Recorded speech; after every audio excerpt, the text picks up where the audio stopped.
Live and in color, the Real Kyper and Bourne Show, Leaf Hour edition of our program. We're live on Sportsnet 590 The Fan, Sportsnet 360, Sportsnet Plus. Nick Kypreos, Justin Bourne, Sammy McKee, Derek Brandeo, and Jake the Snake Schultz with you for the next 2 hours.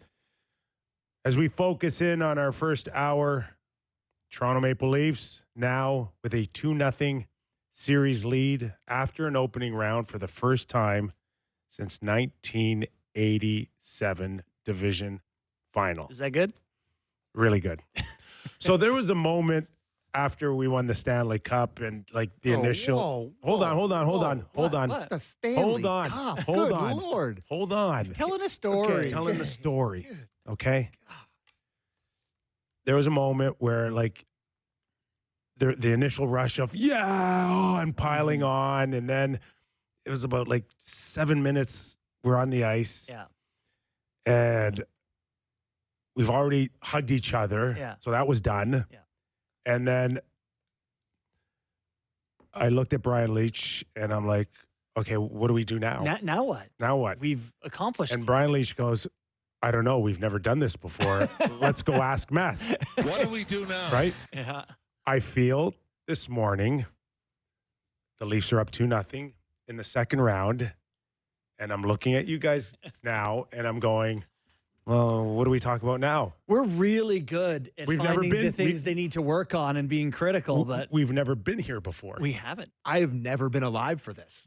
Like that predates my birth. So Wow. this is legitimately uncharted territory for your boy here. So Great. I yesterday I did kind of I suggested maybe that they could go to Florida 2-0, and I had a sense of, especially from you, JB, where it's like, don't go there. That's like a million miles away from the game tonight, and there's just no reason to have any type of conversation about what would 2-0 feel or mean, but it does now. Sure does. Yeah, I anticipated Florida throwing their best punch, and if not their best punch, a very good punch. And I don't sit here feeling wrong about that. I think Florida threw a pretty good punch. Brad Marchand had his best game of the series. Bob was marginally better. Whatever. They had Ekblad. They had Samoskevich on the fourth. I think they threw a good punch. The Leafs took it on the chin and said, okay, let's keep fighting. I know we're going to hear from Paul Maurice as well, but we have too many clips. 11 billion. that's okay. Clips. We'll pick and choose. Yeah. We'll pick and choose. Buddy, look at this. But Paul did reference that he did like their game a lot better in the set. I like their game a lot better. Florida was better. Like They didn't win. it's a good sign for the Leafs that Florida was a lot better, and they still found a way to win. I think that's the best thing to come out of last night is that you feel like they can get scored on. They can play in their own zone. They can give up a goal you don't love. They can take a penalty you don't love, and they just hang in there. And they've got this ability now to battle back. We've given Craig Berube credit all year that this guy's personality, his energy, his calmness has seemed to have seeped through the team. And I think part of that is Tanev and Carlo and some of those guys, but it doesn't feel like the end of the world when things start to go wrong, and things are going to go wrong in playoffs. So full credit to the Leafs, man. They hung in there. Craig Berube hockey. Can I Yes.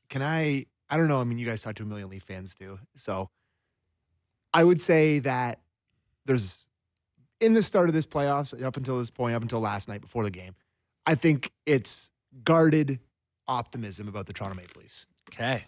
Guarded optimism. Gee, I wonder why. Yeah, I know. But it looks different. It feels great. Like all this stuff is kind of leading towards the optimism, but guarded, of course. Mm-hmm. I would say last night has removed the guardrails a little bit. Oh. Sam, Listen, Unguarded. Be optimism. careful. no duh, buddy. Like Be I know what I'm very getting. careful. I know what I'm getting myself into. Yes. But I'm just talking the hundreds of people in my phone that I am in contact with constantly about the Toronto Maple Leafs feel very good after last night. You're just a 4-year-old right now saying, I don't want the training wheels on my bike anymore. And I want you just for at least one game in Florida to keep the training wheels on. They just never win that game last night, Kyper. that is a game that sure they can have a great performance in the first game where, a bunch of pucks go in the net. They get, they go up big. First of all, they blow that game in years past where they end up tying it.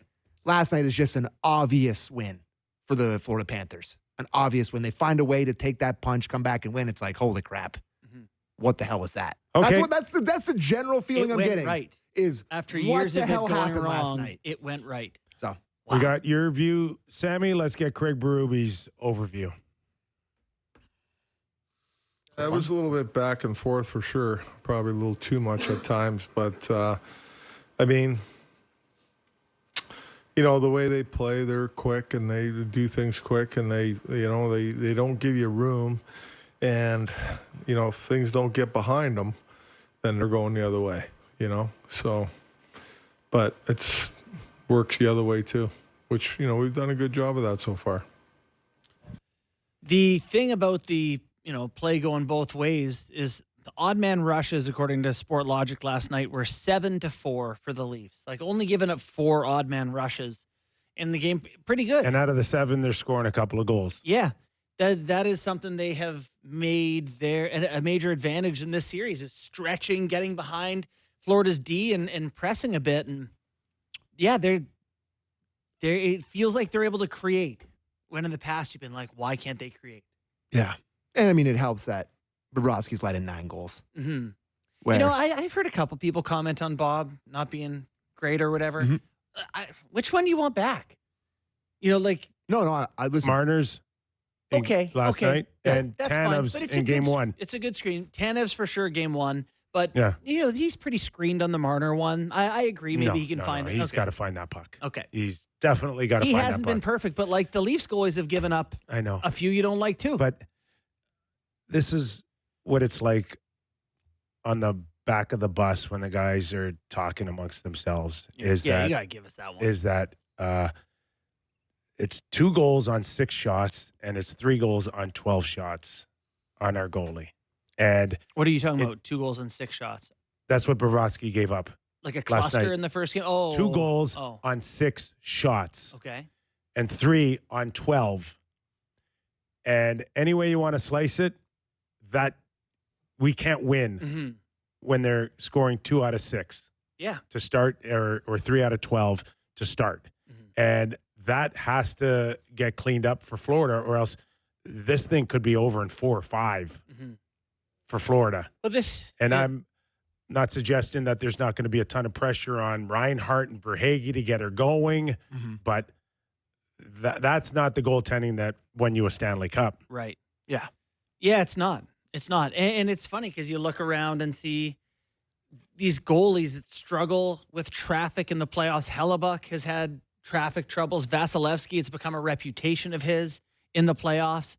This is like, you talk about goaltending different types, and Valley talks about it. Certain guys are just better through screens. In playoffs, there's a ton of screens. Is this just bird brain, Sam? Probably, but like it just feels like every shot from the point, every goal in the playoffs is a shot from the point. Is it like that every year? I think a higher percentage of shots. Like you go back to even the Carolina and Washington game 1, it's just a flutter puck from the point that finds its way past. Like it's just you're just filtering everything from the Think point. of the OT winner that the Leafs scored against Tampa Bay 2 years ago. You had Riley off a faceoff Yep. deep from the wall. Yep. You had a shot from the point tipped by Kerfoot. Giordano shot it. Yeah, Kerfoot like gets it in, yep. they're distant shots, man. Yeah, it's true. It's chaos. Yeah. Getting pushed to the net. That's what he's been preaching this whole time. Nyes is always involved, And or Pacioretty. they do a wonderful job of getting bodies in front. Don't be too fancy. Don't be too fancy. Exactly. Max Pacioretty's getting stronger. He's got to be at peak strength now. I don't think there's stronger to get for him.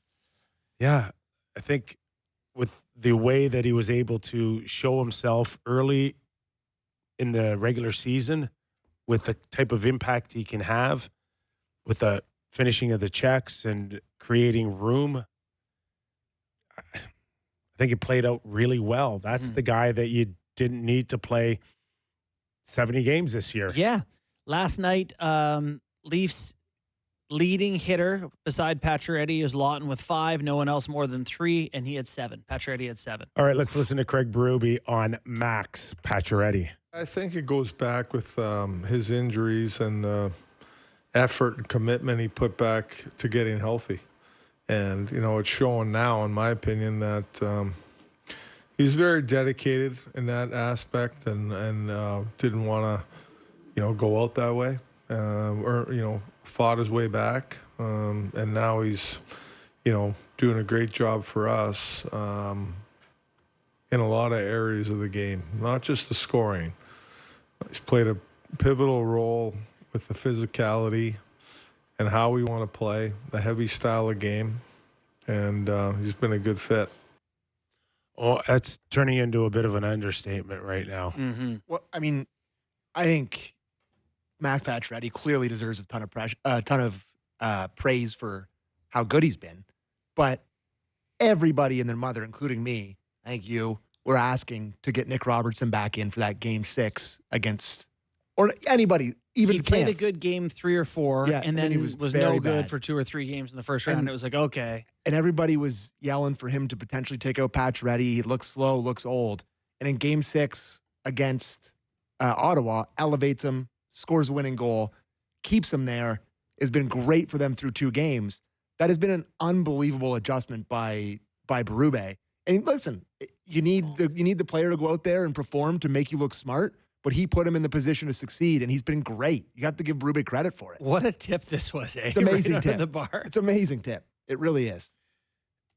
And he's part of the number 1 line for the Toronto Maple Leafs right now with Tavares and Willie Nylander. As far as production's concerned, as far as being the biggest threat out there, this is a line that Leaf fans could be really happy about because Matthews and Marner aren't scoring at the rate that they'd like, but at the same time, they've done an unbelievable job on Verhaeghe and Reinhart, which I've talked to you guys in the past about.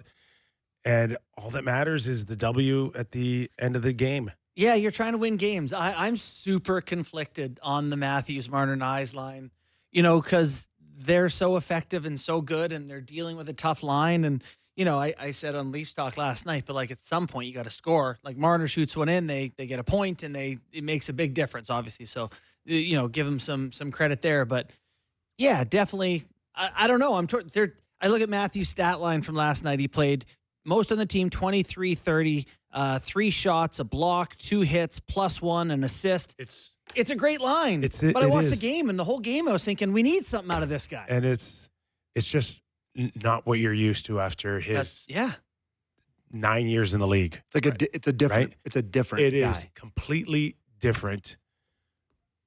But is it effective? Is it better in the service of winning? Is this what coaches have been asking Particularly of him? this time of year, Yeah. right? Where you just need one more than the other team.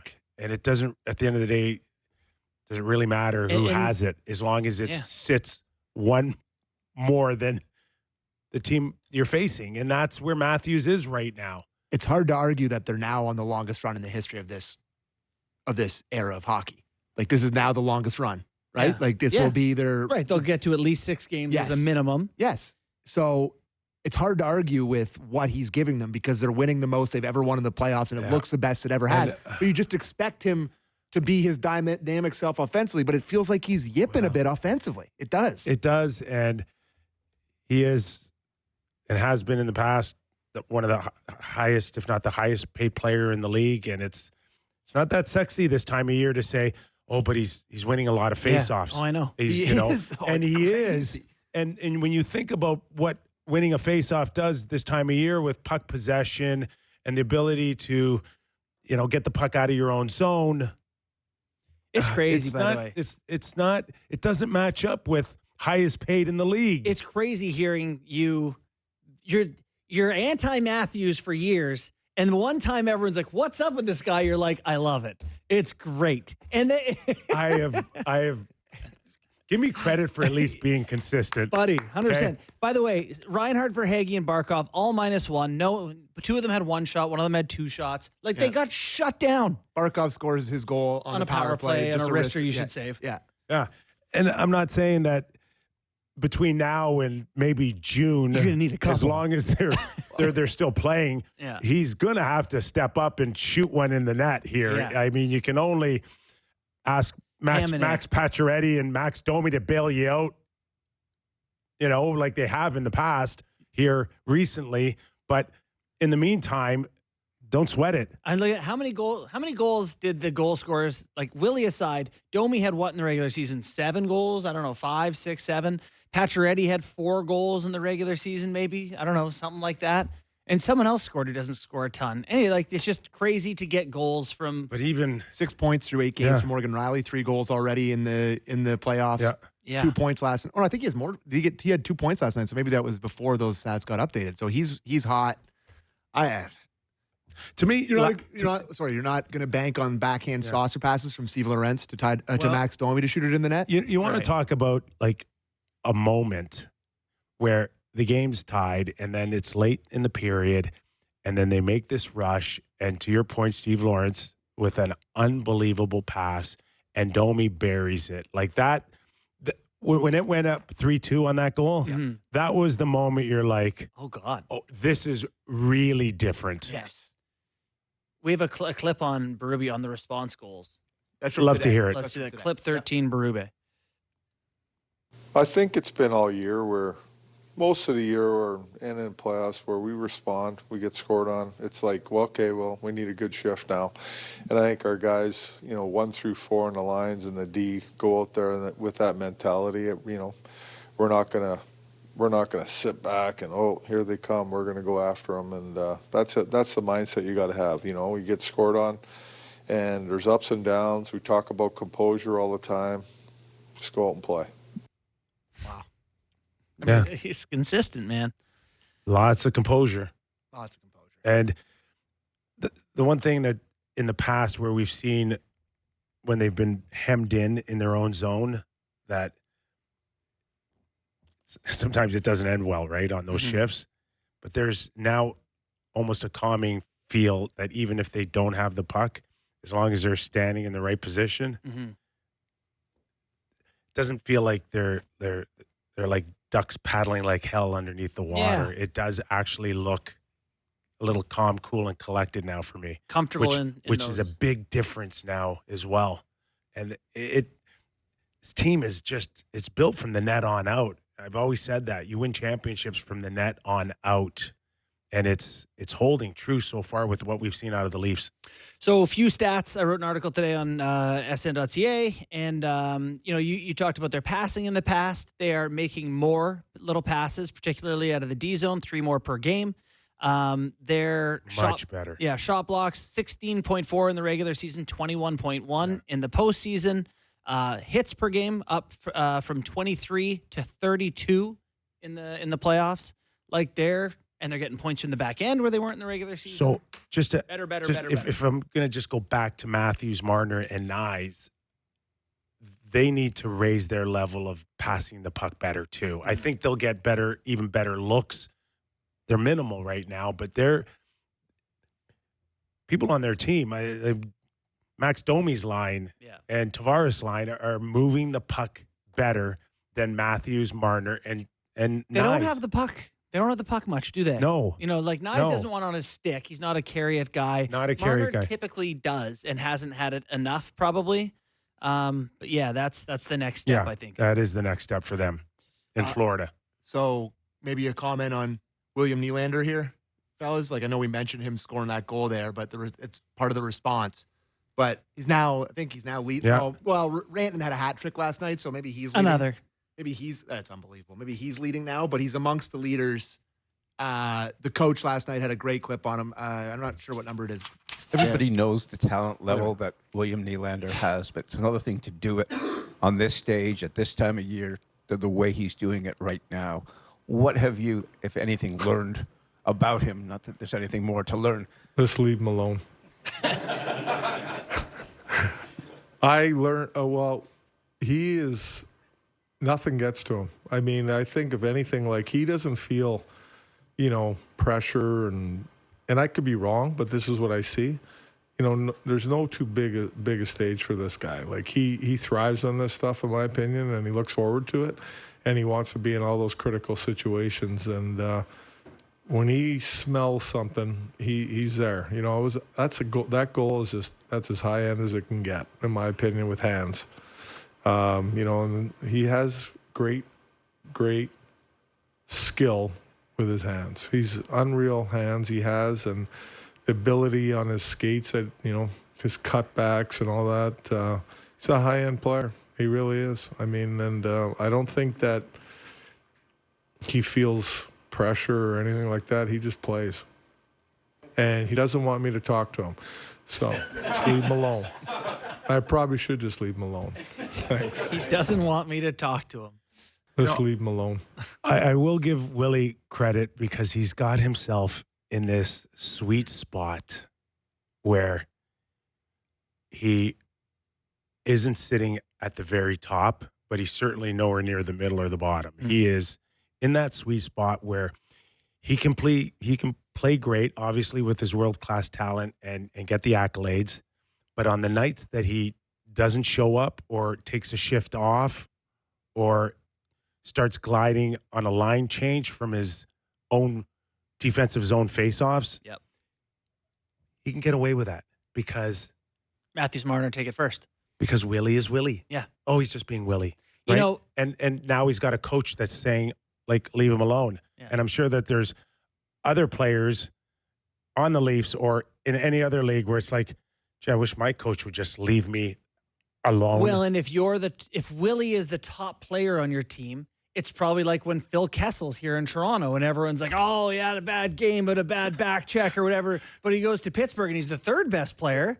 And you just take everything he does good as gravy. I told you, he's in that beautiful, sweet spot on the team where he is not the absolute, alpha dog or leader, and yet he's good enough where he can easily be the best player on the ice. Mm-hmm. I think being tied with Connor McDavid in playoff points probably has something to do with the coach leaving him alone, too. Yeah. This guy has scored in this playoff run already massive goals for them. When he's gone, right? Game 6, big goal, two goals in the first period in game 1 of this. Yeah. That big tying goal. Like, he is scoring massive goals. And he's smart enough to know that I am so skilled that, like, it's okay if I screw up because I'll get another chance. And for sure. It's a big deal, really. It's an earned luxury. Yeah. Marner, maybe to a lesser extent, Matthews, they can't get away with the stuff that he could get away with. Too. For years. Not like Willie. Not like Willie. We never say, Mitch that's just Matthews being Matthews. Years. Marner, that's Marner just being Marner. Like that doesn't happen. Yeah. No. It's just certain guys. I've played with them, right? It's just that they know they're so good that even if they screw up, you still got to come back to me. Yeah. Because I can still do it better than anyone else. And they will. Two things, big talking points for me, Woll and the third line on the Cats. Which do you...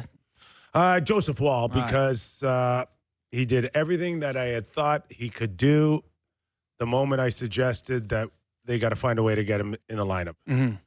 So you liked him last night? Yeah. Yeah. I did. Again, still relatively inexperienced in these high-pressured moments, but I thought he got stronger as the game progressed. Yep. And then that save with 10 minutes to go off the post. Samoskevich. Yeah. Yep. Great skate save Yep. that saved a 2-0 series lead. I think he did look better as the game went on. And I think that's stronger. As you move into this now, he's got a couple of games, he's got a couple of wins, he's got to be feeling pretty good. Heading down to Florida, you might have two goaltenders. Like, I don't know what Stolar's status is. Not traveling. Yeah. Not even going. Not right now. That's the Berube said today. Yeah, I love that. Yeah, let him rest. Yeah. Let him. Good. We're fine. Joseph Woll is going to go there. Ooh, very comfortable starting Joseph Woll. He's proven on the road he could steal games by himself. He won game 4 by himself 2 years ago in Florida. Ekblad went into the crease with his elbow up last night too, so they tried to knock the other goalie out. They did. He took a lot of contact last night, and I'm sure that's part of the plan. I will say Bob also took a lot at the other end. God, Bob was flopping. really tried to draw a couple of penalties. There was one where if by chance a puck went in, he probably would have got the benefit of the doubt. Yeah.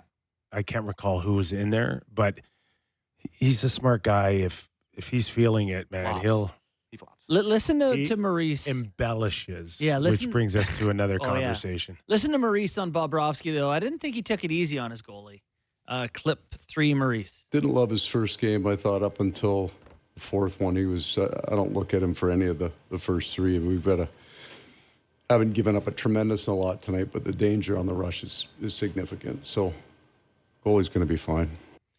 Basically, didn't love his first game. Yeah. Didn't like the game winner. Yeah. It's only been 2 games. No, and that's all that teammates and coaches have to look at is when are we getting the save and when are we not getting the save? And he's not giving them enough right now. And I think that message has been passed on now publicly. Well, it's been really well documented. They talk about it every intermission on Hockey Night in Canada, which I absolutely love. But up high. Yeah. You got to shoot it high. Yeah. And think about where all these goals have gone in on him. Mhm. Like, even last night, Willie chips it up into the upstairs. Pacioretty tips it into the Domi's' upper upstairs. net. Domi's upper net. Marner's from the point goes into the upper net.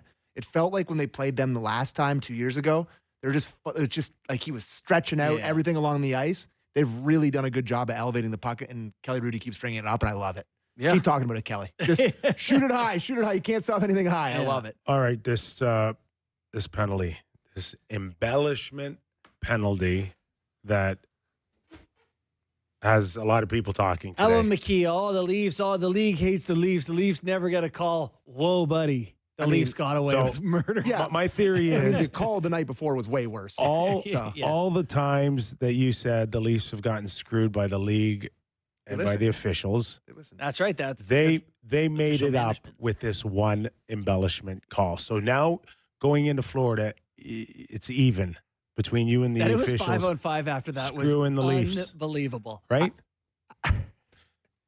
It was right between the numbers. Ding. How do you say he embellished? I tried to look up again. I'm dumb. If he had a reputation for diving, I looked it up too. I don't think he has any priors.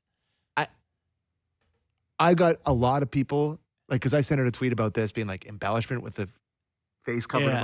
emoji, and I saw some people being like, yeah, I mean the way he falls and like it looks like he thought they embellished or whatever. Like I am as big a homer as you possibly can get. Yeah. Like there are people I get killed for being a homer. I squinted at that. You can't I find can't. a homer angle. I can't see it. That's Hey, just so- one of the some- worst calls of all time. Sometimes they get calls wrong. They got the Domi call wrong. Sometimes See, they get it wrong. that's not by accident either. So the league, 3 already this the, playoff, right? the league calls everybody up in the second round and said that is ridiculous what we saw in the first round. They're trying to draw penalties. Yeah, embellishment. Yeah. And you guys are on high alert because we've told our officials they're calling embellishment. So I think there was a little bit of pressure to. Quite a spot Well, to do it. it's. Guys Yeah, holding his listen, head. I'm not. And the numbers. I hated the call, but Yeah. like that's what you're dealing with, right?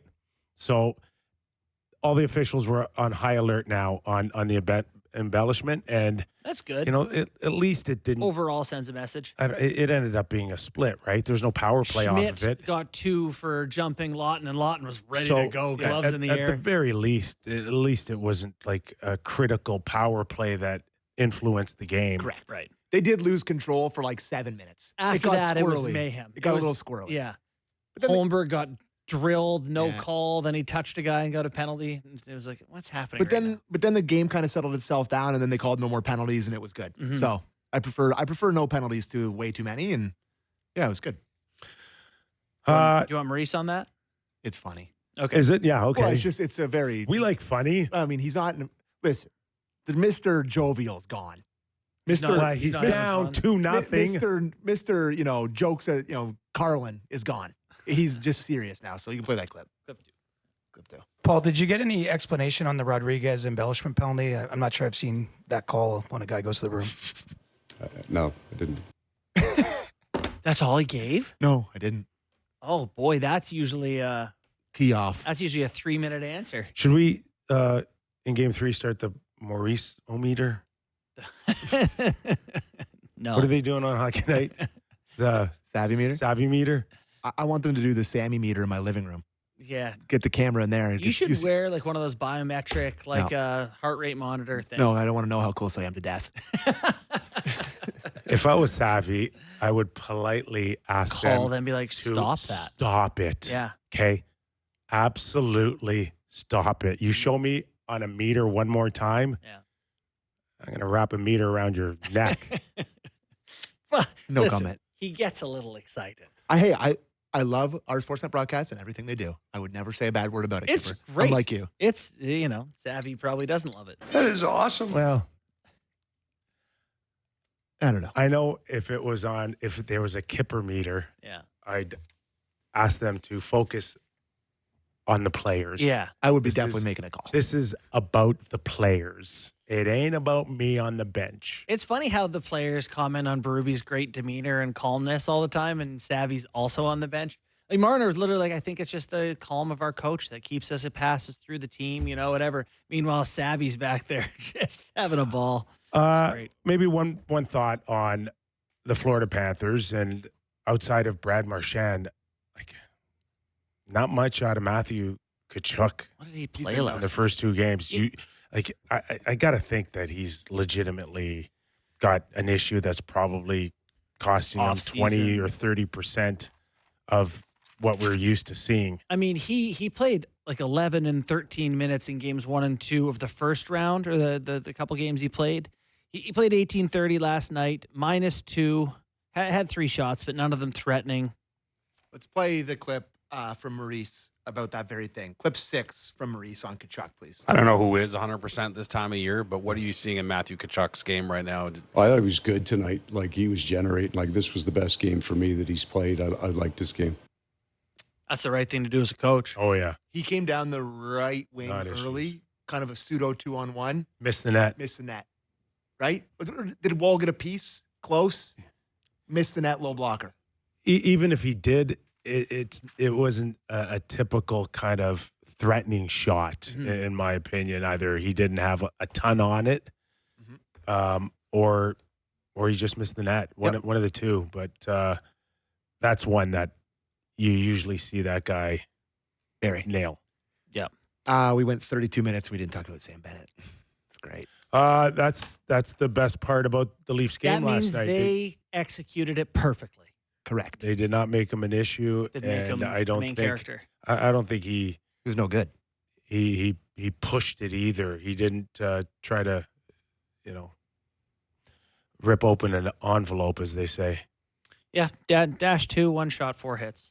Do you no, I 17 mean, minutes. there's no way like the chatter about it like affected the way he's going to play though, does it? No, listen, there's some, you hope to play 24, 26 games to win a Stanley Cup, whatever, it ends up being. And there's going to be some duds. There's going to be some games where you just don't have it. And I think that was what happened to Sam. No, I don't think all this talk about knocking Stolars has gotten to him. This guy, it feeds him. But imagine had they made it a thing that fans wanted them to make it, like, they dressed Ryan Reeves to chase him around the ice, like, or even if they had spent their energy concerning themselves with him. They gave him a couple of shots here and there they could. Otherwise, they kind of stuck to their game plan. It's not the most thrilling game plan, by the way. Like, the Leafs are pretty solid. They flip it out. They defend. But, hey, listen, you can't argue with results. Florida's best line is that Lundell line with it's not Marchand. close. Like, It's not Lundell is carrying that team. He scored to tie it last night, right? Stopped with his skate, hammered it home. He's kept Goal, it close. assist, 2 points, +2, 3 shots. He's all over the score sheet. 14 minutes. He's keeping it close for the Florida Panthers, but those other Bennett line and Barkov line, they're gonna have to get her going here if they're gonna extend this series. Yeah, they need more. They need more out of those guys, and I think, to your point, the Leaf Stars deserve some credit for that. Vintage Marchand night last night. Lots of Vintage little Marchand. trippy penalties. Just runs Wall early in the game, backhand upstairs tuck, almost scores at the end of the game, in everybody's face. Vintage Marchand. And this is what probably gets you more excited, is that he's showing the Leafs let's play this clip. a ton of respect. Let's here. play this Marchand. Let's listen. This isn't respect. They're continuing to get better and grow as a group. They brought a lot of good pieces in at the deadline to, in the offseason to kind of address their back end. They're heavy back there, and obviously their coaching has changed, and their structure is very, very good right now, especially in the D zone. They don't give up a whole lot around the net. So, yeah, they're we knew it was going to be a really tough battle. We didn't expect to roll over them by any means. So, we have our work cut out. They're playing really well, and obviously their top guys are capitalizing on every opportunity, it seems like. Your line is really. Did he pick the wrong team at the trade deadline? Were the Leafs an option? Oh, are you kidding me? Of course it was. Of course they were. Why didn't Sweeney just hold on to him? He really had to do that to the Who needs Leafs. the stinking second? Like, Hang on to him. and you Let just him gotta go as a free agent if you have to. Don't trade him. He To went the with the Panthers? sun, the sand, and he's Yeah. down 2-0. I just gotta say, do you remember when before the series last year when Boston beat Toronto and he did the Mitch Marner thing? He's my favorite player in the league. Yeah. He's the greatest. He's the best. He does this. Four when he's- Nations, Yeah, was that? the greatest. They're maybe the greatest team in the history of hockey. Yeah. They have the best players, multiple Hall of Famers. This is his move. Yeah, and I love it. Like he does the overpraise. Yeah. They should win. They're the best. Yeah. Who are we? Yeah, we suck. Yeah. We suck. All right. Okay, we'll take a quick break. When we return, Jim Ralph, Toronto Maple Leaf radio color analyst, will join us. We'll get his thoughts more on the Toronto Maple Leafs in our Leaf Hour edition on the Real Kyper and Bourne Show. Welcome back to the Real Kyper and Bourne Show, Leaf Hour edition. Let's go to a gentleman who's been there every step of the way, or every stride of the way. Jim Ralph, radio color analyst for your Toronto Maple Leafs. Ralphie, how's it going, buddy? Easy breezy this time of year, isn't it? Oh, yeah. Playoff beard is better than ever. Just overall, your surprise of the Leafs carrying a 2-0 series lead, and if there's one or two reasons why, what comes to mind for you? Well, it's Joe and I talked about it last night. Chris Tanev might be quietly the most valuable player on this team, and I think when he came in with Brad Treliving, it changed the character of the team, and you see everybody plays harder. And what I was amazed at looking at the ice time last night, everybody was pretty much all around the 20-minute mark, all 60. I think Jake McCabe was the only one that broke 21 minutes, and I think Ekman Larsson was about 16:30. They all had similar number of shifts, and I think everybody's sort of grown from what Chris Tanev has done as a leader back there. So I think it's easy to say the comparison between now and the other teams has been the blue line, and Brad Treliving's done a magnificent job in retooling that. And I think that's the big difference, that they're so much harder to play against in the Toronto end than they have been over the last 7 or 8 years during this stretch. It is so funny, like on any given night when you check their time on ice for their D-men, there's no telling who's going to have led the team in ice time. It could be Ekman Larsson, it could be McCabe, it could be Riley. It's all over the map. It's it's almost like they just throw these guys, whichever pair is up next, they throw them out over the boards, and that seems to be a fundamental part of their identity. Going the other way then. Yeah. What have you thought of the offensive side of things, Ralphie? Have they has it been surprising that it hasn't all come from Matthews and Marner? Yeah, the secondary scoring has been there, and even again looking back at ice time, the fourth line is down to the third line.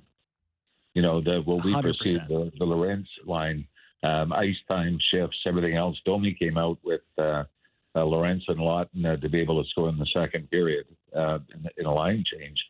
But the fourth line is quietly moved up, and they had more ice time, more shifts than the Domi McMahon Holmberg line. So, I think that's what you love in the playoffs. They came in with a role, with an identity, and Kyper, playing on teams that have gone on long cup runs. It's one thing to have the personnel, but the players have to embrace the role. They have to feel important from the coaching staff. I think in any line of work, you want to feel valued by the people you work for. And I think that's what this line has become, is that they knew that they had great value going into the playoffs regardless of the ice time, was going to be 12 minutes a game or 16 minutes a game. And they've embraced that. And I think you look at any team that has gone on long runs, the bottom part of the lineup has come up huge at moments in the playoffs. And I think the Leafs are no different. Now, having said all that, I admitted on the air that I was so wrong on something, and that was Max Pacioretty. I thought, to be honest, he was a heavier but maybe slower version of what you'd want on the fourth line. And he's blown me away. The last 3 games he's had is contributing with Tavares and Nylander on that line. You're listening to Jim Ralph, Toronto Maple Leaf radio color analyst. Ralphie, I don't think you'd have to go back as far as our era. I'm not sure how many years. But there was a time, especially this time of year, where our teams would have been spending half a game chasing Sam Bennett around last night after bumping into our goalie. And not only has it not absorbed the storyline throughout the game last night, Sam was not a factor. And maybe that speaks volumes to either the maturity of this team or the tone that Craig Berube has set. Yeah, I'm going to go Berube, Kip. I think what he has done, right from the start, they won the first game big against Ottawa, and he said it's going to get harder. It's going to get harder. And if you lost, we're not worried. We're prepared. He's been through the adversity. And I think when you go back, in his run with St. Louis in 2019, and I went back and found the interview quotes after, was Game 3. They were playing San Jose at home, and they lost 2-1. And you may remember the hand pass in overtime. And Erik Karlsson scored in overtime to put San Jose up 2-1. That's why they changed the rule, that you could review hand passes. But Berube was calm after. He said, look, it was a bad break. It didn't go our way. We got to get ready for Game 4. And, a lot of guys would have been cursing the officials out and the league out and the missed call at a key time. And he's got this even keel. It's we know bad stuff is going to happen, and we have to deal with it. Our job as a group is to deal with it, not seek revenge or complain about it. And I really think his influence, you see his demeanor behind the bench. You see him at press conferences. I think, and again, this is Brad Treliving. He's made these additions that are so different. Now, let's face it, LA blew a 2-0 lead like this against Edmonton, the team that went to the finals last year with Florida. So they're not obviously not even close to being out of the woods in this series yet, but I think it's the start you wanted. Their best chance of getting out of the woods, I think that's a really good comparable, by the way. The other team that went to the Cup final just did this, coming back down from 2-0 in the series before. So on the guard. With the goaltender, is Joseph, have you seen or liked what you've seen out of Joseph Woll so far to give you confidence that he can help him through? I thought, Bourne, to be honest, I thought he got better as the game went on. Yeah. I think the first one, those aren't usually goals he gives up off the wing, and that's 2 from an identical spot in back-to-back games. Balinskis beat him, top of the circle, left wing side. The Marchand goal, I think if he's 100% on, he finds a way to get a piece of that and stop it.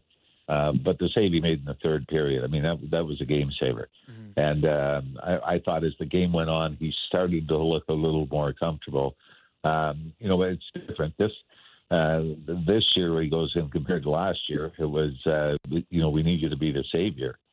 Because the other guy, Samsonov, was struggling. And this year it's more, well, you're the only guy we got. That's when I used to play. Like, when you're your only option. So I got to get in there. So it's a little different in that he's trying to keep up, with the play that Stolarz had through the first round and the first half game against Florida, as opposed to being better than him. Ralphie, before we let you go, as they depart to go down to Florida here for Game 3 here, just your overall sense of Auston Matthews and what you see so far out of him. I tend to give him and Mitch Marner and Knies, for that matter, a lot of credit for keeping a Barkov line in check here. Not much out of Verhaeghe or Reinhart the first 2 games, but in terms of that still pressure of being the go-to guy, the goal scorer, what have you seen out of 34? Yeah, we haven't quite seen that dominance in the offensive zone. Those shifts where he'd have the puck and just nobody could get him, and he'd use his hands and his big frame to be able to protect the puck. We haven't seen that as much. But again, I'm with you, Kyper. I think when you look at their commitment in their own zone, I think that's one of those. If they score 3 goals a game and they're even after every game, we're still going to be pointing out that they've got to be better in their own end. So, again, I think this is the Berube influence where it's defense first. I think the other good part of that, though, is, that they're due. That Auston Matthews due for a stretch of 4 or 5 goals in 3 games. So it's not that he's been disinterested or he's been soft or anything like that. But I do think it's a matter of time before, you start to see that breakthrough and pucks start to go in. So I think the fact that they're winning without him dominating the score sheet is a pretty positive sign right now, because I really do believe it's a matter of time that you're saying, boy, Auston Matthews is hot and is starting to dominate. Game 3, Friday night. Ralphie, have a great call, my friend. All right. Thanks for having me on, boys. Thanks, Ralphie. That is Jimmy Ralph. Yeah, if you get a couple of Matthews games mixed in, I don't know. It's tough when they're up 2-0 because I know how this goes after you lose a couple in Florida or you start to feel like it's scrambling. But it is tough sitting here today to not do the dreaming thing about could they handle Washington or what would that look like? And what about maybe Carolina? You start to do the whole training wheels. Yeah, don't take them off. Listen. Everyone's there. Leafs fans are doing that. I know that's they are. happening. I know we're not. And it's natural. My mic working? Oh, there we go. I'm back. Hi. It was off. A couple things. We're doing the Leafs line tomorrow because it's Friday tomorrow, right? Yeah. Yes. Yeah. Fast week. So call us 416-413-4141. And we'll hear from everybody who's probably pretty excited heading into a game day. Pick up the phone and start dialing. There you go. And the second thing, I don't know if you guys saw today that there's a new pope. Yeah. White smoke. Yeah. White smoke. Everybody Yeah. got American Pope. pretty fired up about that smoke. People got pretty fired up. But the reason I bring that up is it's the quickest process that they've picked a pope. You know, the last fastest time they picked a pope? 1967. Correct. Oh, no. Correct. Game winner in round 1 That's from a number lot of 67. 67. Good for the portal, boys. Shout out Hockey Illuminati. Good for the portal. The Pope is bringing the cup to Toronto. It's the Pope Cup. Sounds like an action movie. American Pope. If that happens, I'll go to the Vatican, baby. Pacioretty retires that number. Oh, yeah. 1 year, Leaf, retired. Who would ever wear it again? I mean, maybe somebody at the development camp. It's not exactly the prettiest number. The audacity. If they No, they win the I cup. say that I dare not let anybody else wear it if they find a way to pull this off. Only how many games do they have to win now? 10 They're more. only at 6. 10 more. 10. Only 10 more wins. 10 more Oh my! playoff It's games. so More. long. 10 It's more so wins. long. Am I crazy? These games feel Long. long. Yeah, like because- there's 10 well- chapters per game. It's the crippling anxiety for me is why it feels so long. Oh, yeah. Maybe that's it. There's some nice. I'm exhausted. I know. I feel like I played. Barely. Sam's not sitting. We're He's barely got in the second great round. Post playoffs. And a sore And back. only 4 rounds to win Lord Stanley. All right. Our thanks to Jimmy Ralph for stopping by. Plenty more on the Leaf National Hour, including Devan Dubnyk, former NHL goalie, currently NHL analyst. We'll get his thoughts as we go around the table on our national show. Don't go away. Welcome to the National Hour on the Real Kyper and Bourne Show. We are live on Sportsnet 650 in Vancouver, Sportsnet 960 in Calgary. Sammy forgot to change over the jersey. We're across all Sportsnet platforms, and this hour of Real Kyper and Bourne brought to you by Bet365. Nick Kypreos, Justin Bourne, and a very forgetful but very excited Sammy McKee because his Leafs are up 2-0, Yeah. and there's no other team as far as he's concerned in the Stanley Cup playoffs. It's tough to put an Oilers jersey up when the thing is half the size of an adult jersey. But I was also got a DM from a guy named Garrick on Twitter yeah. that said, Sam, that Pope fact is just way wrong. Is that right? Pope Paul VI was head of the Catholic Church from June 21st, 1963, until his death on the 6th of August, 1978. There was no Pope election in 1967. Sorry, bud. You missed our Pope talk in the first hour. The Pope, I was misled. Please. That's I cannot unholy. cope with the Pope right now. Cope with the Pope. Sorry, so I was wrong with the Pope. Okay. American Pope. Next Pope on American Pope. Can we go from Pope talk to Jets talk? Well, Rantanen's maybe going to be the next Pope after his playoff performance so far. Jeez. Okay. He shoots a lot. He's got to cool off here. 8 goals in 8 games, 15 points, 1.88 points per game, 10 of them at even strength, a tip, a lucky redirection, a great one-handed rebound bat, all in the second period. Natural hat trick. He is. Look at that play. Look at that play. So what's the stat that he's been involved in the last 14 goals that they've scored? I thought it was 12. Is it 12? I thought 12 or 14, one or the other. Either way, it's ridiculous. The first NHL player with a hat trick in back-to-back playoff games since Jari Kurri. Jari Kurri, a fellow Finn. Also playing well, Luosterainen, Lundell, more Finns. Finns are good at hockey. The one thing I mentioned on yesterday's show is I think it was going to be difficult for the Jets to kind of come off that double overtime win and then just focus and put together a solid 60 minutes. We saw a tremendous push. Ottinger stood the challenge last night, but is that what you got out of game one with Winnipeg? You know, they did carry. They outshot them 31-24. You know, I thought, yeah, this is going to be a close series of close games, and you're going to have to withstand those momentum swings. And when the other team has theirs, you just can't give up 3. You know, you to blame Hellebuck for any of those ones. Kind of tough. Maybe you want to hang on to the first one. That puck was sitting right in the blue paint Yeah. with a chance to tie it in the last minutes. Yeah. Oh, my God. I mean, listen, they got one of the greatest finishes in the history of the league, tipping it in with a second left. Maybe you're not going to get that bounce, but when you see that puck sitting there, you're like, oh, my God, what could have been? Yeah. We're going to welcome Devan Dubnyk to the program as we let him settle in. I think, I don't know, do we have him yet, or are we waiting on Devan? Usually they tell us when we have Okay. a guest. We're All gonna right. do some goalie talk. In the meantime, can't help but think about Colorado fans that constantly got to watch Rantanen from here on in. Just scoring. And we did hear from President and General Manager Joe Sakic. I've made a huge mistake. In Colorado. And yeah, it's hard to remember, I think, years down the road that they were really close to winning this series. Like, where's that fine line? And ultimately, was it just about the guy that you traded away that kept you from potentially winning the Stanley Cup this year? Yeah, I mean, yes.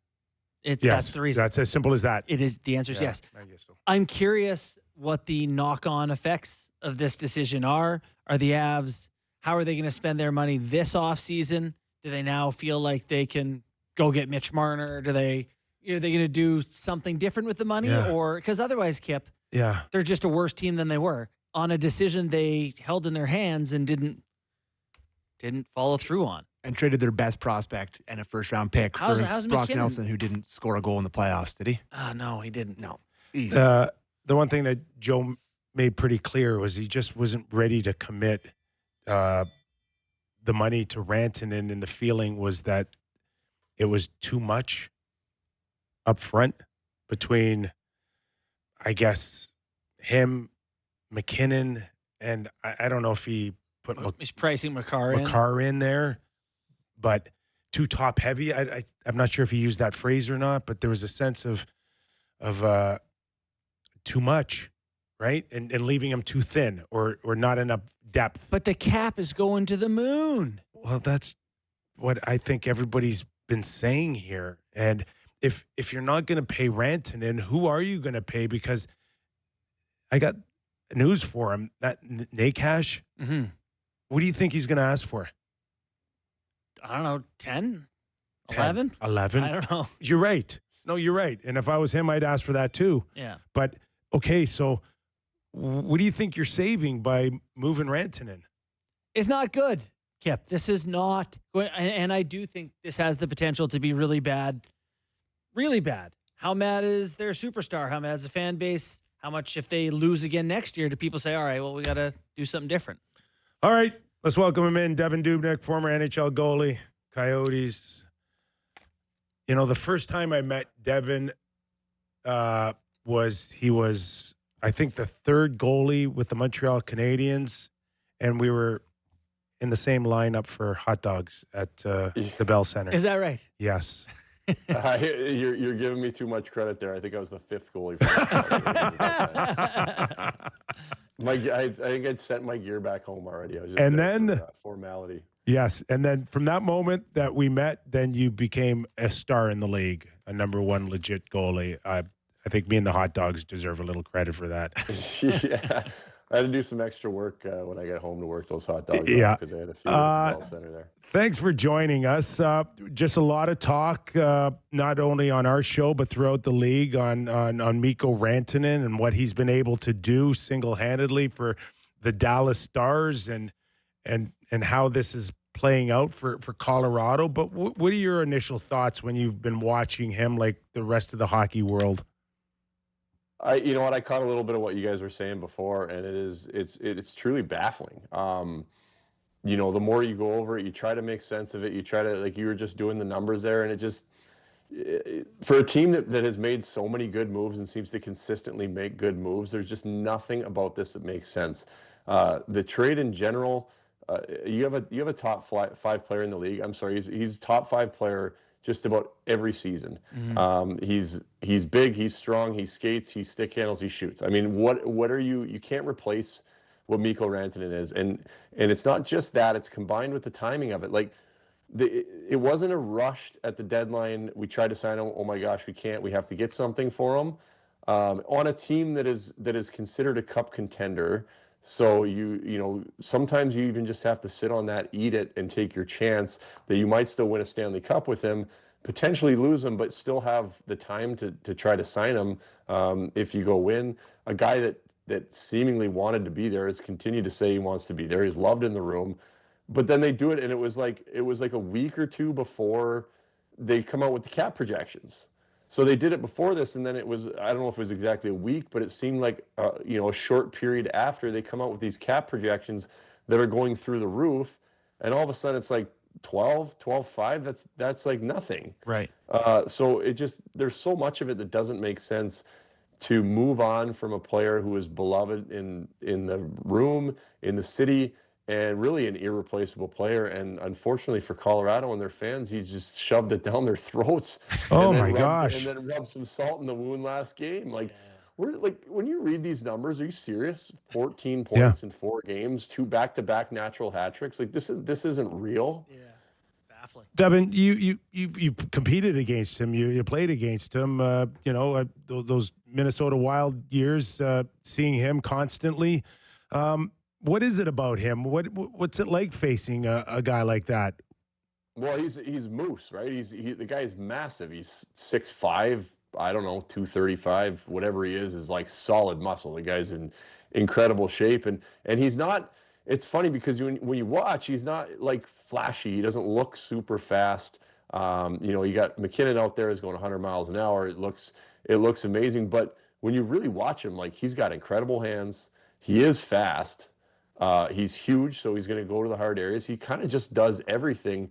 And then, I don't know if quietly is the right word, but his points totals and everything. Like he's got an incredible one-timer, knack for the net. I mean, again, it's just the more you talk about it, this is essentially an irreplaceable player who happens to be 6'5", 240, by the way. Like have fun moving that guy in front of the net. And so, I had to deal with him. I could have a peek over his shoulder sometimes if I was lucky, but he was a menace around the net.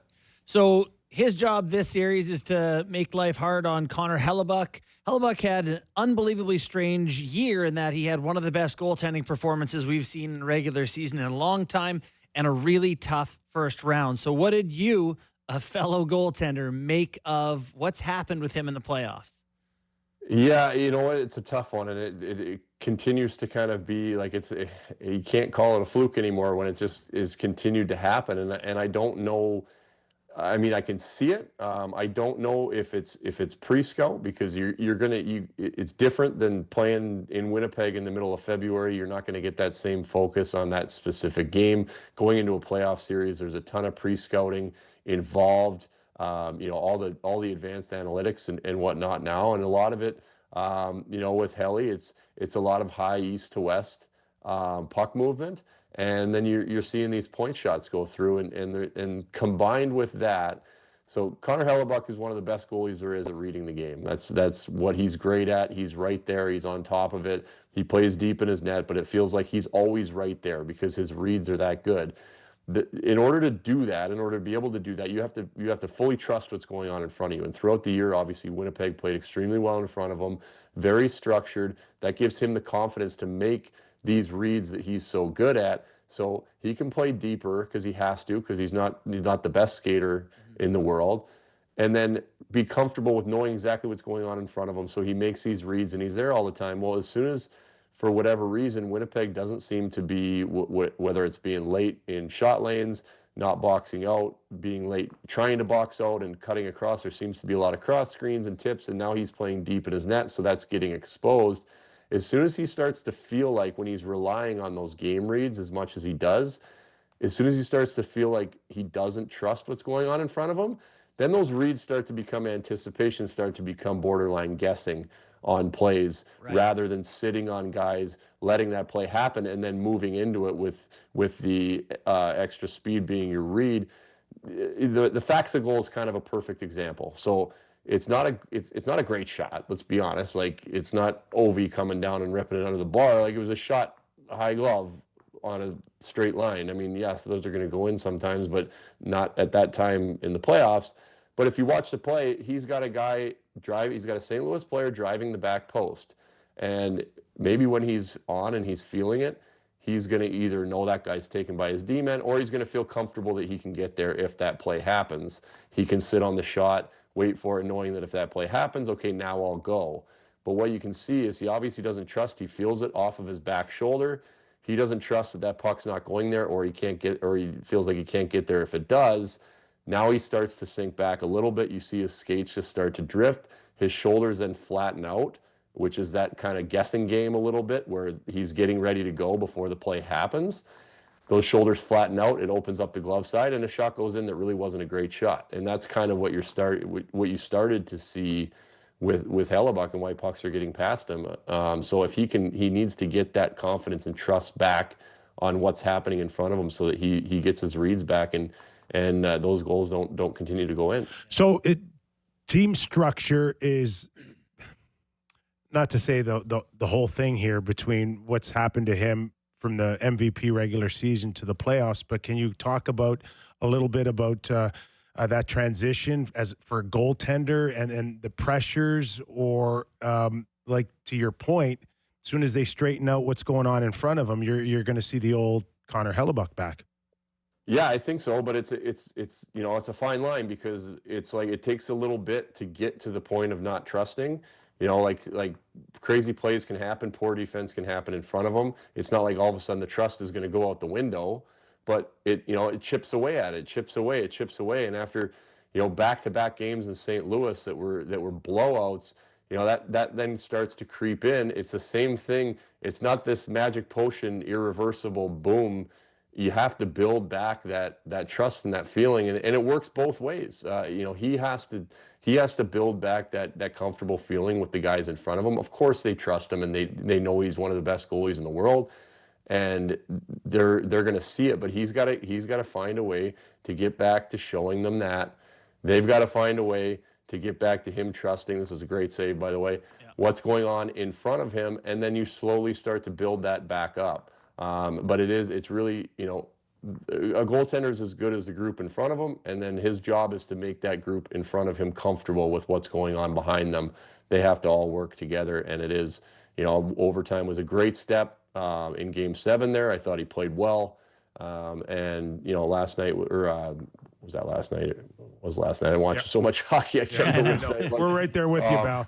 Yeah, he was okay, but it's got to there's got to be a game in here somewhere, right, where he's just that guy that's whether it's a 1 goal or a shutout, and it's like, wow, that was a game, and then it'll come back, hopefully for them. But he's not far off. He's still the same goalie. So, Devan, we'll keep it in Canada. I've got some questions about the goaltending in Edmonton. They start the playoffs with Stu Skinner. They move on to Calvin Pickard. I don't know what your thoughts are on the difference in quality of those two guys, or their ability to win with Pickard and Skinner as a tandem. What are your thoughts on what's going on in the Oilers' crease? It's changed a lot. I've been covering the Edmonton games a little bit, and pre-playoffs, I was saying it's got to take a lot for them to make a change in net. And Pickard had a great season. He did his job. He played well. He played more than he ever had. Nothing knocking against Pickard, but I just said, if Edmonton's going to go all the way, they need Stuart Skinner. It's just that's how I felt. I felt like there was something drastic was going to have to happen. It wasn't like a who's going to start here. And then all of a sudden after Game 2, it just looked so dire for Edmonton. It wasn't just Skinner. It was just that every goal that went in, the whole fan base, everything was just ready to jump all over him, and the team just had no jump in front of him, and it was just something needed to change. And so I got asked after Game 2, and I was like, yeah. You got to put Pickard in there because this is a guy who's battled. He's not your most. Sorry, I'm blanking here. Like structured. He's like plays a little street hockey. Yeah. And so, but the guys play comfortable in front of him. They battle for him. They know he's going to battle for them, and they kind of just needed like a exciting save or something. I don't know. It was just. There was no Skinner just hadn't come up with a big save. The way he plays is very structured as well. So there's just, I don't know, they needed some sort of boost. And Pickard comes in here and he does that because some saves that maybe normally wouldn't be that exciting can be a little exciting with Pickard. And now that he's gone on, he's done everything that's asked of him and more. And the way the Oilers are playing right now, there's really not that much that's being asked out of him other than to make these saves, make the saves that he should, and then he just seems to come up with the right one at the right time right now. And you can look down the road and say, is that good enough to get them all the way? I would have questioned that at the start, but with how well Edmonton is playing right now and how aggressive they are being, going the other way, and I think they're playing extremely well offensively and defensively, turning the pucks over, transitioning the other way. If they can keep that up and keep it to the point where, hey, we just need you to make 2 or 3 tough saves tonight and stop the ones that you should, and we'll spend most of the game in the other end. Who knows? We could see it. Devan, you know that market pretty well in Edmonton, starting out 5 years there, and the demand in that town. Is there any way that you could feel maybe what Pickard's feeling right now, or anybody in general who didn't necessarily envision being a number 1 guy, in a final 8 in the Stanley Cup playoffs? Yeah, he's had a great mindset when he got thrown in there, and the quotes that he had when he was talked to is just kind of like he said, what's there to be nervous about? I mean, he's been grinding in this league to try to stay in the league. I don't remember the exact amount of games that they said, but it was like, I don't know, 20-some games over 5 years, or I don't know if it was that low, but it was something crazy like that. And he's like, this is an incredible opportunity. What's there to be nervous about? This is just, it's a chance for him. And if it doesn't go well, then what? I mean, it was like nobody was really expecting it to be this savior anyway. So I think his mindset was perfect for that. And he's kind of, he's 5-0, so he's done an incredible job. But he's kind of taken that pressure off of the goaltending side, because it was honestly not even just into the playoffs, but all the way leading up, just this relentless talk about the goalies over and over and over again. And as the conversation's gone on now, the talk it's like, yeah, he did a good job. It's almost like better. Like you don't even want to say like Pickard stood on his head. It was just like, it's just not part of the conversation anymore. Nobody's talking about the goalies. It's great. Like that's what they need. That's what they needed. And he's done that where it's just kind of like, and I think he's given himself a leash now too.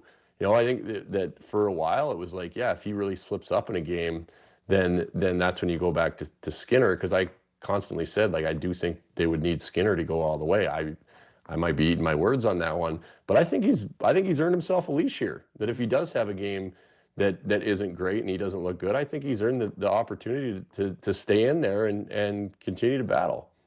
You know, for the NHL hour, we do a Leafs hour. And so I can tell you, Sam Bennett's little elbow to the head of Anthony Stolarz came up. As a goaltender watching that, what did you think? Is that on purpose? Guys trying to do that to you guys? So, all right, here's the thing. I'm gonna piss off everybody in Toronto. I don't think he's trying to hit him. But he is trying to make contact. All right, so.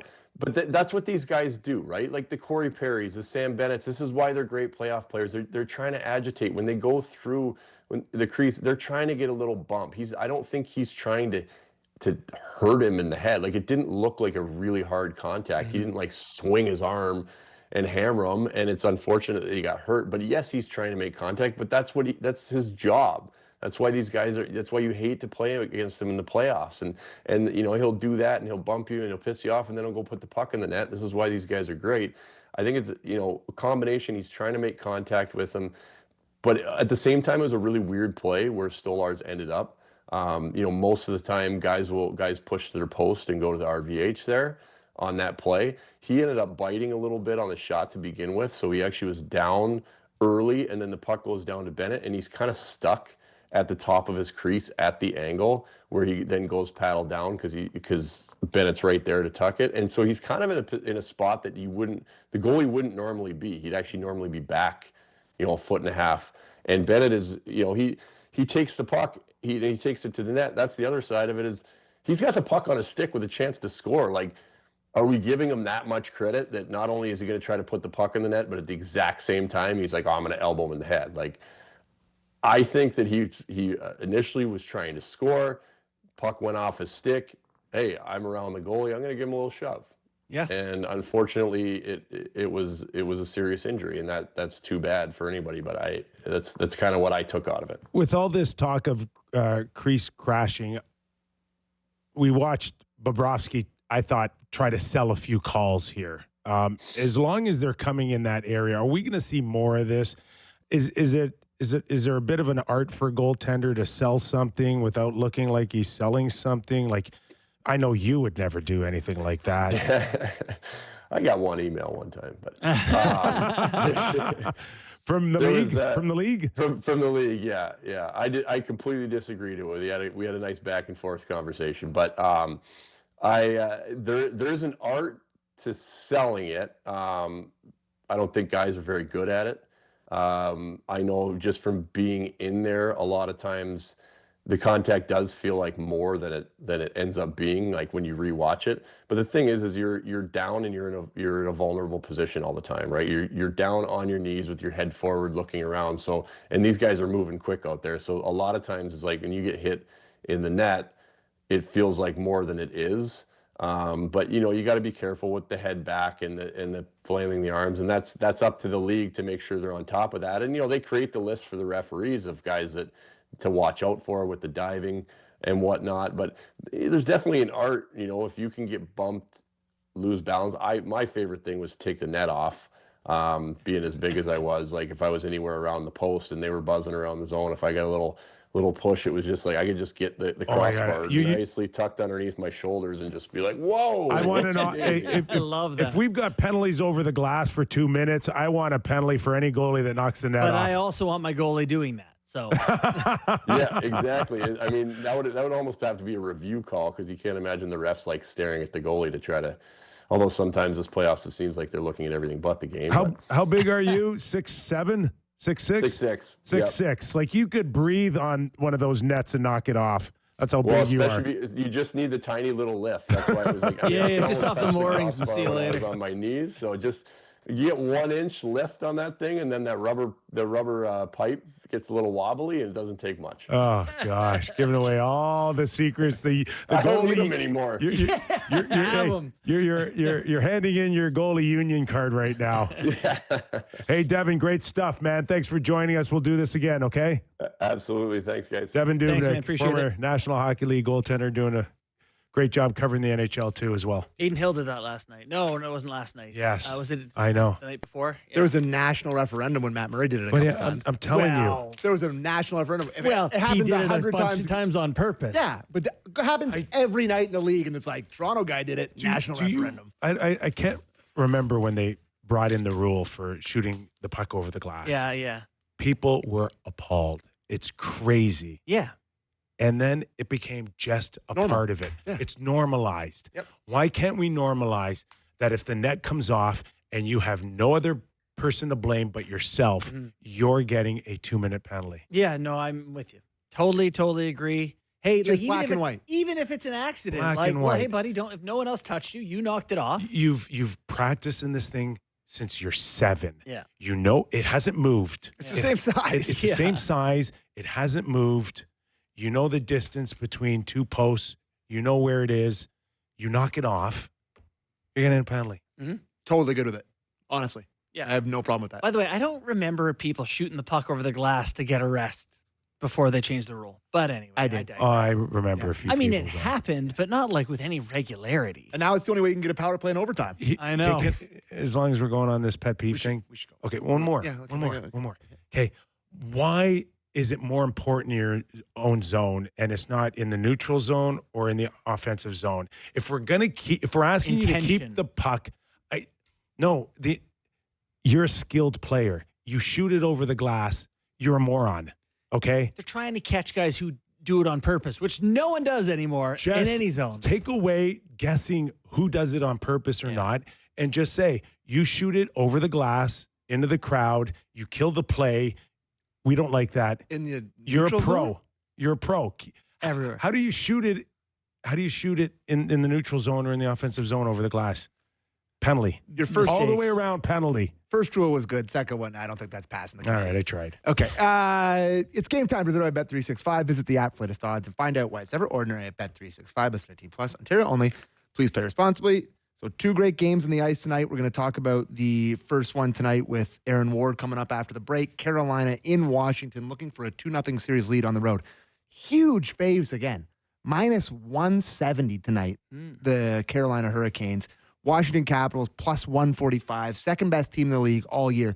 You have to think that if they're going to get one in this, like this is a big one for them. So I don't hate the Washington Capitals tonight at plus 145. I like that bet too. Plus money on them for sure. Oilers in Vegas, looking to take a big 2-0 lead on the road against the Golden Knights. They are underdogs as well tonight, plus 110. I guess you'd imagine they'd be underdogs tonight. Vegas looking for a big bounce back, minus 130. But the thing I really want to talk about is tomorrow night. The Leafs again, Friday night. This to me is crazy. The Florida Panthers tomorrow night are minus 240 favorites on home ice in their game 3. The Toronto Maple Leafs are plus 195 as a huge road underdog. I understand that the Panthers will likely win that game. Florida push coming. But that is a disrespectful number to the Toronto Maple Leafs. It is. If I would never bet on the Leafs in that No, spot, never. but it's a good number if you would. So do your, what do you call those hedge? Oh, happiness hedge? Happiness hedge. No. I want you to put $1,000. Whoa! Would you pay $1,000 right now for the Leafs to go up 3-0? No. Because it's okay. I don't need to pay that yet. We'll see what happens after. We'll see He what still happens. thinks they're okay. He thinks they're going to win the series. We caught him. He thinks they're going to win. Yes, he does now think they're going to win. Oh, Hey, no. they're 0-5. This is going to hurt. They're 0-5 in series where they go down 2-0, boys. I told you, This is like training 8th wheels. grade heartbreak He's coming. got the training wheels off. Anyways, Put it back on. I just thought that's a crazy number. So I'm going to try to, text Chief and text him the picture of that line and see this is what they think of you, buddy. Chief be like that. We just keep playing. Chief be like, who is this? I don't care. Anyways, that was game time presented by Bet365. Visit the app for latest odds and find out why it's never ordinary at Bet365. Must be 19 plus, Ontario only. Please play responsibly. Okay. Let's take a break here. And when we return, Aaron Ward, Stanley Cup champion with the Carolina Hurricanes, who, by the way, had Rantanen, didn't keep him. No problem at all. No problem at all for Carolina. They keep rolling. Aaron Ward next to discuss when we return to Real Kyper and Bourne. Welcome back to the Real Kyper and Bourne Show. This hour of Real Kyper and Bourne brought to you by Bet365. All right, let's get him going. He's been on the show before. I love having him on. Aaron Ward, Stanley Cup champion, Carolina Hurricanes, the team that once had Rantanen, but unlike Colorado, doesn't really miss him right now. It's nuts. Hey. That's, everybody left him for dead. Rantanen's gone. Give up your hopes. And they get Stankoven, who walks in and completely fits in this mold. I mean, you got now guys under 5'7" and Blake and Jarvis, and now Stankoven, who seem to play like they're 6'2". And it's amazing that I think everybody overestimated Jersey as a team. And I think now Fitzgerald coming out and talking about how disappointing it is for them to be where they are out of the playoffs. You're going to have to refit and retool. It's not going to be the same team. But I think you got to give credit to Carolina that they just stomped them. They just absolutely stomped them, and they handled them well. And some things, in light of the playoffs starting for them, came to the rose to the top, and they are highly effective right now. It's funny. Everyone kind of looks at Stankoven and goes, such a Carolina Hurricanes player. He's whatever. But you look at the Canes. I mean, Martinook, Stahl, Jankowski, Carrier, like Slavin Burns, like big on the back, and they've got their share of big guys too, Wardo. So, yes, but they're all capable, no matter the size, to play the style that Roddy imposes on his team. And when I mean impose, they play that style. It's the most annoying style to play against. It's the identity of this team. And come playoff time, it runs you down. Absolutely takes you to the shed. And after a while, decor-wise, and what you saw, what happened with Washington the other night, actually, I came with some stats for you. My boss, who's actually a Toronto Maple Leaf fan, Curtis Harvey at SMT, former UAT hockey player, passed these along to give you an indication of just how bad Game 1 was for Washington and why I think Carolina's going to win in 5. Ooh. So, whoa. Yeah, let's hear it. Let them know. Carolina led the National Hockey League over the course of the year. In the regular season, average time in the offensive zone at 46.1%. Okay? Their best game all year was against Toronto, recently in April, at 52.7%. In the game against Washington, 53.7%. Wow. Conversely, here's Washington for you, a team who's built on offense. Ovi's not going and doing a ton if he's not getting himself planted in the offensive zone. Washington, lowest regular season game offensive zone time was 30.6% against your Carolina Hurricanes in December. Last game, 27.9%. So what that tells you is Wash is just aching to get out of their own end. So Carolina, the style they play, what they saw against Montreal tried to play a Washington-style game in the first part of the series and realized that you're not going to transition through against Washington. They're going to poke the puck off your stick. If you start to create chaos, you start to get Chychrun not thinking about going forward and has to stay in his zone, you're going to have better results. So now Carolina and the style they play, we talked about that lob it out, right? The puck's never in the offensive zone for Washington very often because Burns, all these guys are just put in the offensive zone. And as a defenseman, if I'm looking up and I'm having to try and locate this pop fly, I start to retreat. I'm not winning all those pucks. And they're so adept, usually one or two in the National Hockey League, in ozone battles won. The way the playoff series is going for Carolina, it's starting to play out, right? And the fear, if you're Carolina, and I've said it for 5-6 years now, I hate the goaltending here. It sucked for forever. Like, you can't, it's lipstick on a pig every year. You got a really good team. You got a ton of skill. You got really young guys, but you keep looking behind you. I was not shocked when Freddie pulled himself in New Jersey because that's kind of, it's not a rip, but it's kind of his MO. But if he's sustainable in this series against the Logan Thompson, who I think, if you see how Carolina played that game, halfway through the game, Wash already had 24 block shots. That was not part of their design to play the Carolina Hurricanes. They're playing in their own end the whole time. So this could be an interesting and quick series. So, Wardo, basically what you're telling me, this is where the analytics department really kicks in for Carolina. And they're like, We don't need a star goalie. We don't need to pay a guy $8 million. We just need Freddie to. Don't put words in my mouth. They need a star goalie. I honestly, the thing I would love to change about this organization is, please God, go find someone. Not now. It's too late I now. know you can't do anything about it now, right? So they're so reliant on the decor being like concrete. Pair 1 to pair 3, they play the same style. They're going to block the puck, but it's the soccer mantra. If the ball's not in your end of the half and it's all the way down there, likelihood you're going to get scored on is very unlikely, and that's how Carolina plays a hockey game. If you get in the offensive zone, or you're always contesting the exit in the offensive zone or contesting in the neutral zone, they're never in your end. And I mean, the new stat for Carolina, which is amazing, is they haven't been scored on in the playoffs on a power play. So couple that with, that's where Ovi gets his meal ticket. It's looking decent. Mm-hmm.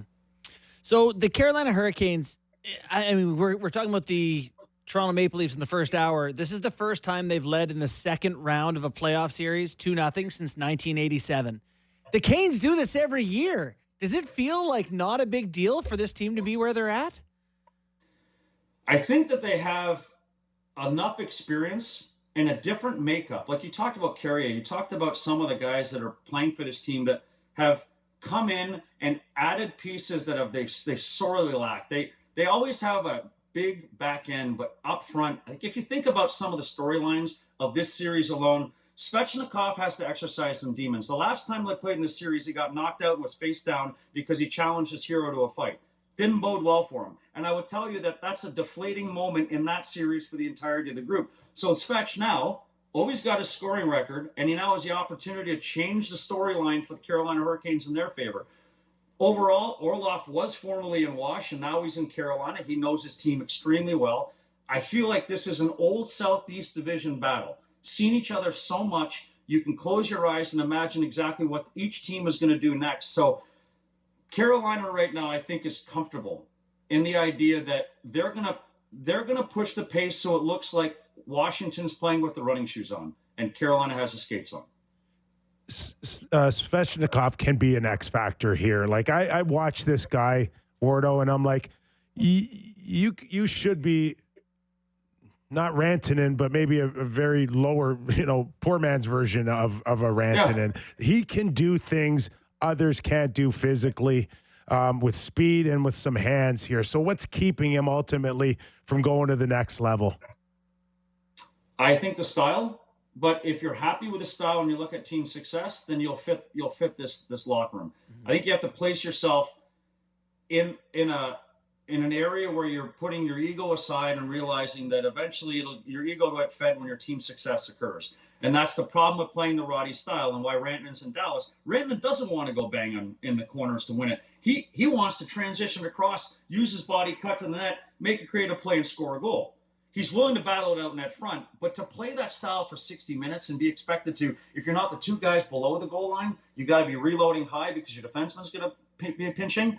Those are things you have to get adjusted to, and it takes time, and it's not always fun playing that style. Is that what happened to Rantanen? It was just not a style issue here? Because there were some nights I'm watching, and he's playing 17 minutes. Oh, yeah. Well, here's the other thing. Is you got to wrap your brain around Carolina is either your town or it's not. You're either in that stage of your life where you're like a low-key, you want to kind of go under the radar sometimes. You're still really embraced by the fan base, or you want to be in a Dallas where it's a bigger city and the entertainment's better, the restaurants are different, all these things. It depends on where you are in life and what you want for yourself and your family. Yeah, it's funny how that shook out. They ended up with Stankoven and was it 2 firsts? And they're not Jankowski.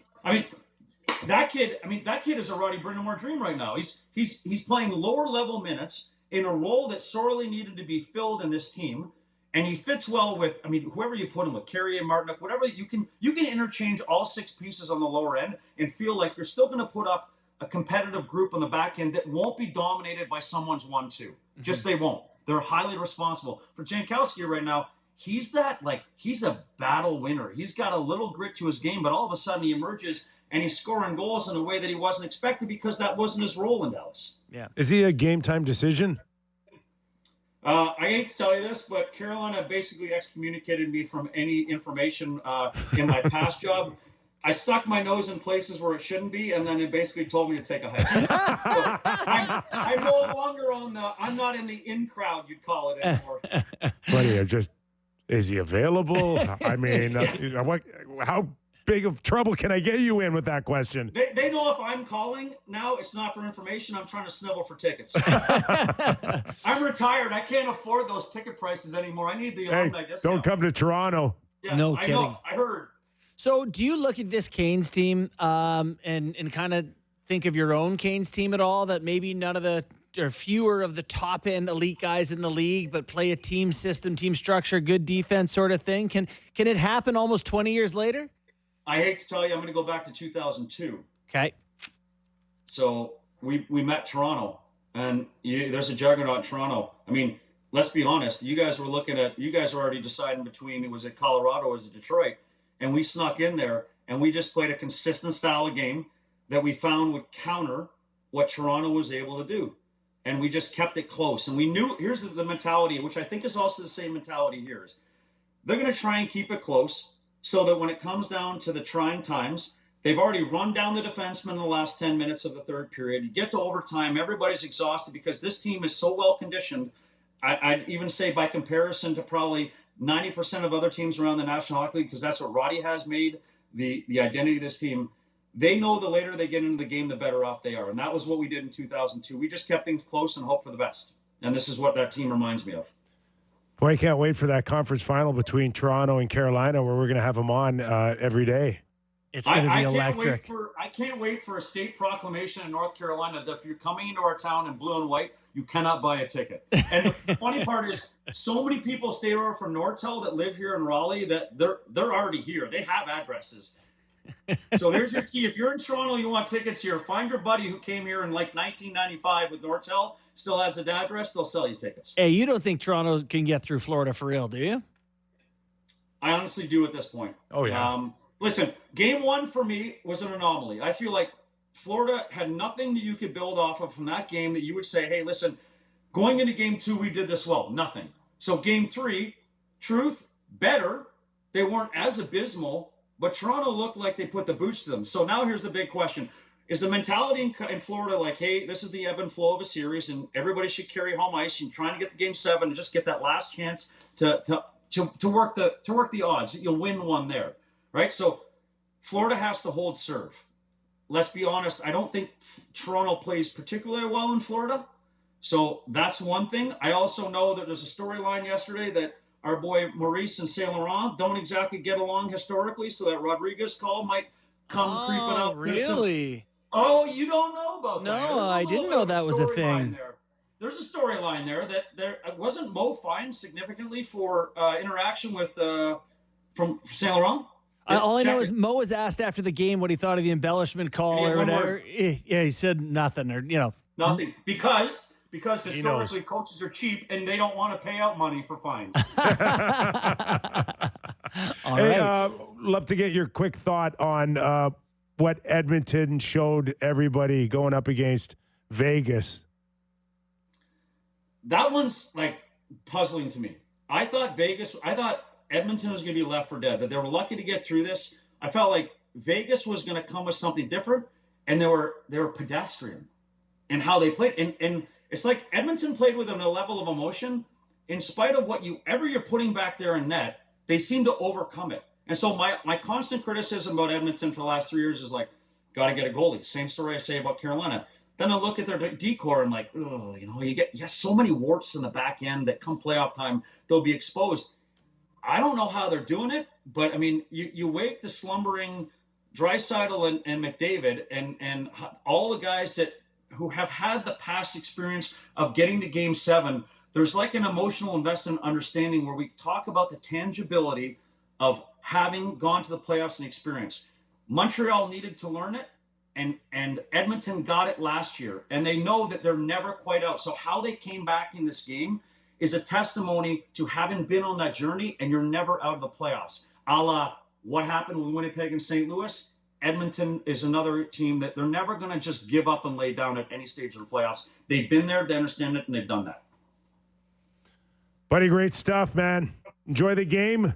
And we're going to catch up to you real soon, okay? Good luck getting in. Thanks, Wardo. Hey, just to be legit, I actually went out and bought a mic for your show, but Buddy, you look and sound amazing. I work for an IT company. I'm going to have someone come teach me how to set it up. I want to talk about the camera you have. Autofocus, it's zooming. Yeah, Do you have good. a person who works in your house? What is happening? No, hey, Apple. Shout out to Apple if they want to sponsor me. I have an M2 and it's a pretty advanced system. No. I can make, like, if I do this, I think bubbles come across FaceTime and balloons pop up, all kinds of stuff. I can make it confetti.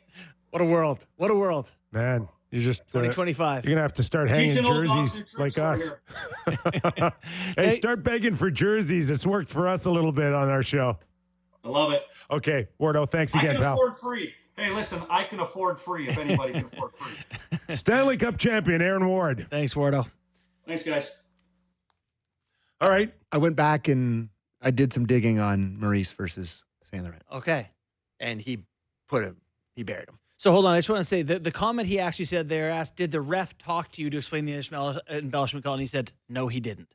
That was all he This said. is from January 19th, 2023 on scoutingtherefs.com, which is a good ref website. Resource. Yeah. He said, I'll just read the quote here. I'm proud of our guys here tonight. They flew us out to the West Coast, flew us back, flew us home, flew us up here and back to back. And they threw those two guys at us. We hung in there pretty good. I'm proud of this group. And he said, yeah, basically there'll be penalties you like. And it wasn't Florida Panther friendly. He went on and won. He buried him. Yeah. It was like vintage mad Paul Maurice going after the refs. So there you go. Maybe there's something. Listen, it's got to be impossible to not have personal vendettas as a referee. Yeah, I don't know how you do it. Every coach at some point, presumably, has told you to stuff it. Speaking of that, when they brought out Wes McCauley to be a linesman last night, I almost fainted. It's like, we're really bringing him into this. He takes the mic over. Offside. Red team. 2 minutes for offside. Hey, before we leave, Joel Quenneville hired as head coach of Anaheim. It's been almost, 3.5 years? Long time here. Thoughts? You know, the league made him eligible, right? I don't know how long ago they said he was eligible to be rehired to be a coach in the NHL. Once the league says, okay, we can quibble with a lot of different people in the league. Some people don't love that, Bowman's a GM. Some people don't love that, Ovi or other Russian players who support Putin can play. It's a lot of league with a lot of people. They found an owner willing to do it. Well, when you look at a coach like tonight in Carberry, everybody's looking for the next Carberry. Mm-hmm. And there's others out there that have tried, that have failed miserably. Sure. For Anaheim to go to Joel Quenneville here and not, I think it speaks more volume, more on some of these newer type of coaches that are coming in and not having very great success. Mm-hmm. I think just speaks volumes to having to go back to a guy like Joel who has won before and can judge character and do all of that. And, some of these newer coaches, and some are good, but there's a lot of guys that are too busy trying to reinvent coaching. It's kind of like... It's a long time off, though, kid. And then they come in, they get their chance, and they fail miserably. It's a long time I off. think that's why you go to Joel Quenneville right now. Yeah. I don't know. Long time to be out of a job and then come back. Things change. We'll see. We'll see. All right. Just like that. 2 hours, fastest 2 hours in hockey, and we've solved nothing. But we're back tomorrow with Doug McLean on Off the Rails Friday. You excited about the OHL championships there tonight? Thanks to Aaron Ward. Have a great night, everybody.